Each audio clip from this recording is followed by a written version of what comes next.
Gbajúgbajà ọ̀jọ̀gbọ́n ilẹ̀ Yorùbá ni ọ̀jọ̀gbọ́n Wole Soyinka ó mà tó ti jù kòrò sí àwọn ọmọlẹ́yìn olùdíje fún ipò ààrẹ lábẹ́ ẹgbẹ́ òṣèlú Labour Party ọ̀gbẹ́ni Peter Obi, ìyẹn àwọn tí wọ́n ń pè ní obedient, tó sì sọ̀rọ̀ sí wọn wípé kí wọ́n má jẹ́ kí Peter Obi tàn wọ́n o, nítorí pé Peter Obi fún rẹ̀ ó mọ̀ wípé òun kò jáwé olúborí nínú ètò ìdìbò ọjọ́ 25 oṣù kejì ọdún tí a wà yìí. Ẹ rántí pé lásìkò tí ètò ìdìbò ààrẹ tó ń bọ̀,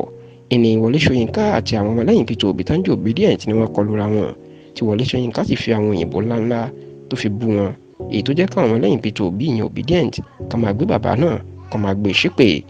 Ṣùgbọ́n o, ní ọ̀sẹ̀ tá a wà yìí yan lánàá òde ní tí í ṣe ọjọ́ 12 oṣù kẹsàn-án tá a wà yìí, ìní ọ̀jọ̀gbọ́n Wole Soyinka tó ju òkò ọ̀rọ̀ míì lu Peter Obi àti àwọn ọmọlẹ́yìn ẹ̀ tó jẹ́ obedient ní orílẹ̀-èdè South Africa níbi àpéjọpọ̀ ètò kan tí wọ́n ṣe tí wọ́n ń pè ní Africa in the World. Ẹni Wole Soyinka mà tó ti sọ̀rọ̀ sí Peter Obi nínú ọ̀rọ̀ ẹ̀. Wole Soyinka ní Peter Obi ó mọ̀ wípé òun kọ́ lòun jáwé olúborí nínú ètò ìdìbò ààrẹ tó kọjá, kódà òun kọ́ ló ṣe ipò kejì. Ó ní Peter Obi fúnra ẹ̀ mọ̀ pé ipò kẹta lòun ṣe, òun kò jáwé olúborí, tó sì ní ó kàn fẹ́ máa tan àwọn ọmọlẹ́yìn ẹ̀ ní láti ṣe ìwọ́de láti da ìlú rú.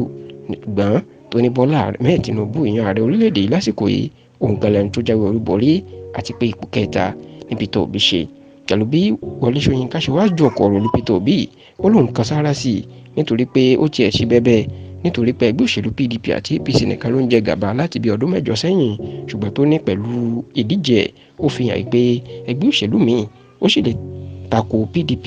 àti APC. Ní báyìí èpè làwọn ọmọlẹ́yìn Peter Obi ni wọ́n tó ń ṣẹ́ fún Wole Soyinka o, tọ́rọ̀ náà sì jà rìnrìn, ṣùgbọ́n tí bàbá náà kò tiẹ̀ rí tí wọ́n rò tí kò fún wọn lésì rárá àti rárá.